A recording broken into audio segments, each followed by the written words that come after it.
Graças a Deus. Efésios, o que o apóstolo São Paulo escrevera aos Efésios, no capítulo 2, e o versículo 8, e o versículo 9, porque pela graça sois salvos, por meio da fé.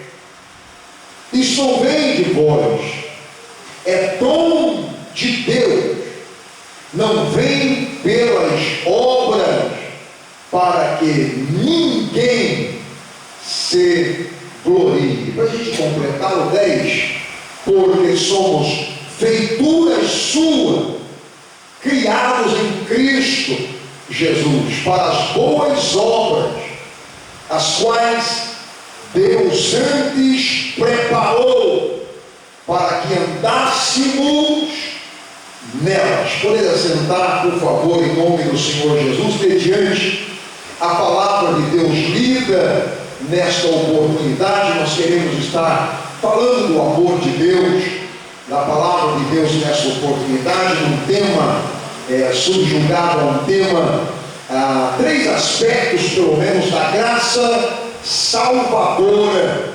O texto que nós lemos é o texto do apóstolo São Paulo aos Efésios, e ele, ao enviar a sua epístola aos Efésios, ele fez então questão de falar a respeito da salvação, da graça que vem por meio da salvação.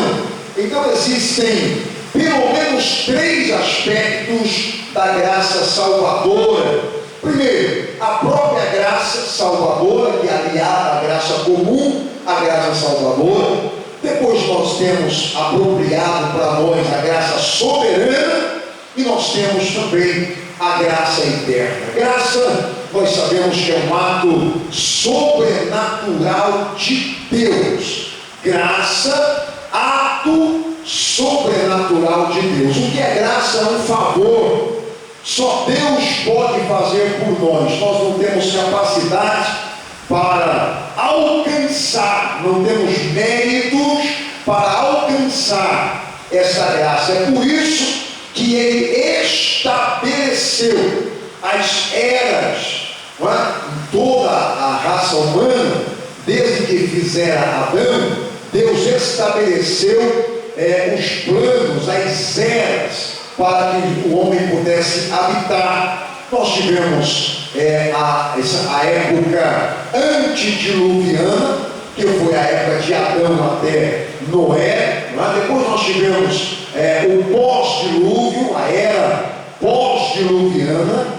Depois nós tivemos a era abraâmica, não é? Depois nós tivemos a era dos juízes. Depois nós tivemos a era da realeza em Israel. Depois nós tivemos a era da graça em Cristo Jesus, que já veio o nosso tempo. E Deus estabeleceu esse tempo da graça para que toda a raça humana pudesse alcançar a salvação na pessoa bendita de nosso Senhor e Salvador Jesus o Cristo. Não tinha nenhuma condição de alguém ser salvo nas demais eras que nós dissemos, que foi dito aqui nas eras anteriores. Deus é eterno, Deus vive na eternidade, criou os anjos para viver a eternidade,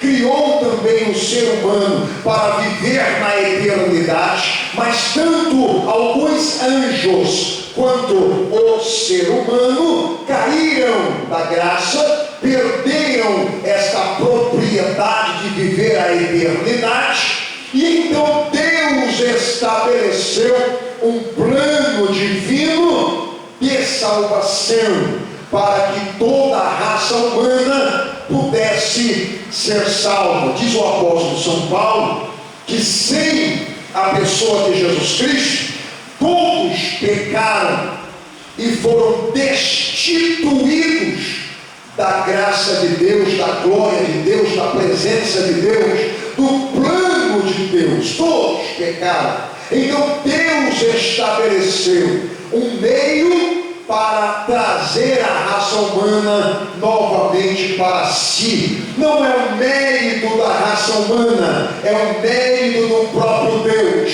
Não é o homem que tem que fazer, foi Deus quem fez. Trabalhou durante todas as eras, para que na plenitude dessas eras, chamada plenitude dos tempos, viesse a pessoa de Jesus Cristo para estabelecer a era da graça, a era do plano de salvação, a era do favor de Deus. E aí Deus estabeleceu dentro desta era, a era da graça comum, a era da graça salvadora, a graça soberana e a graça eterna. Ora, se não for a graça de Deus, nós todos estaríamos consumidos. Talvez não existiríamos mais aqui na face desta terra e estaríamos condenados ao inferno.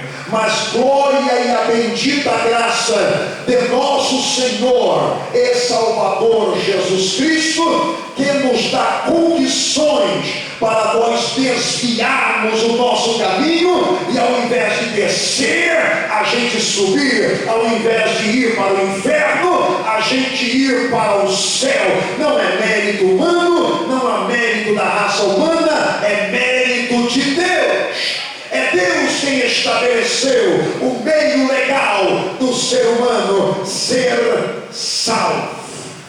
O que o ser humano precisa apenas é se aproximar de Deus por meio de Jesus Cristo. Apenas se aproximar de Deus, apenas crer no Senhor Jesus, o Cristo. Então, essa era da graça comum, essa era foi estabelecida, nós conhecemos como a graça do plano humano, a graça estabelecida para um plano humano, plano comum de vida humana. Esse plano comum, todos usufruem sem fé. Pastor, sim, não precisa de fé para estabelecer e conviver e usufruir da graça comum. A graça comum é essa que você está fazendo assim, ó. Está respirando aí, não está? Legalzinho, não está? Ou tem um cilindro de oxigênio aí, está carregando aquele cilindro de oxigênio. Não está, né? Isso aí é graça comum. Você está piscando. Sim, você não ficou com os olhos destapalados sempre piscando. Você está piscando, não está? Os seus olhos lacrimejam ao ter a luz batendo no globo ocular dos seus olhos. Sim ou não? Sim. Isso é graça. E a graça comum é dado a todos os homens, bons e maus. Graça comum é você acordar e ver os raios do sol entrando pela sua janela, e você então dizer: mais um dia inicia-se, e o dia inicia para bons e maus, para qualquer pessoa. Deus estabeleceu a graça comum para que todos pudessem usufruir. Sol, lua, estrelas, ventos, estações do ano, plantações, prosperidade na plantação, tudo foi estabelecido dentro de uma graça comum, ou seja, um favor de Deus para toda a raça humana, é o cuidado que Deus tem com a raça humana. Todos nós podemos usufruir de todos esses benefícios desta graça comum. Não vem somente para quem é bom, não vem para os teteinhas de Jeová, não, todos usufruem da graça comum, e por isso eu vou reenfatizar o que eu disse. Para usufruir da graça comum não precisa nem ter fé. Os que não creem em Deus usufruem dessa graça. Os que dizem não acreditar em Deus, o sol está sobre a sua cabeça normalmente. Agora à noite, as pessoas que dizem Deus não existe, eles levantam os olhos para cima e eles conseguem ver estrelas no céu e a lua brilhando normalmente, porque Deus estabelece este favor para o ser humano, que é a graça comum. Entretanto, o ser humano que viveu entre essas dispensações, entre essas eras, que são pelo menos 7 eras, 7 dispensações, então eles pecaram contra Deus. Eles vieram pecando gradativamente e foram avolumando seus pecados diante de Deus. E a Bíblia diz através do profeta Isaías, que profetizara 740 anos antes da vinda do Messias, o profeta Isaías disse que os seus pecados encobrem os seus rostos, para que eu não os veja.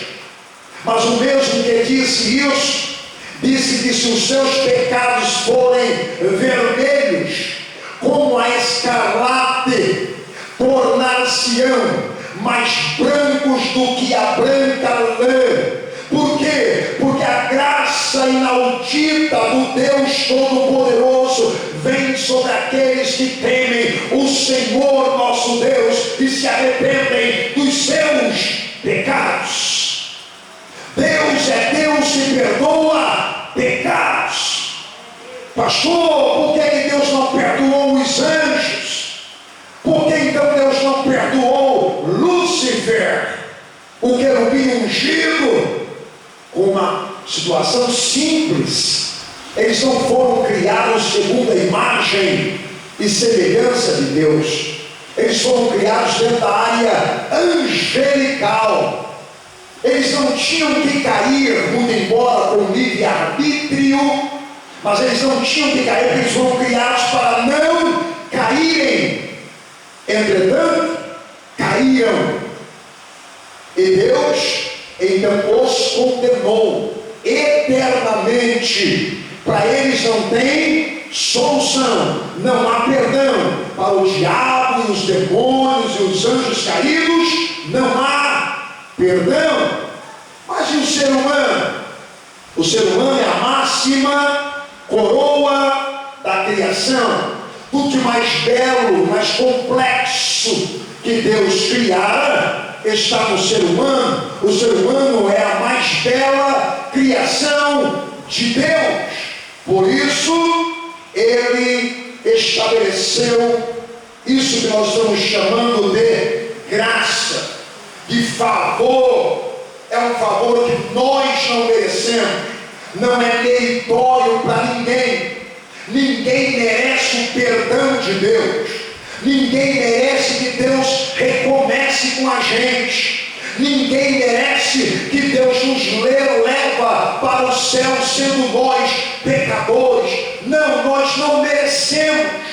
Por mais que nós tentemos fazer algo para atrair o amor de Deus, a bondade de Deus, o favor de Deus, a justiça de Deus, por mais que nós tentemos fazer, nada será suficiente para nós atrairmos o favor de Deus.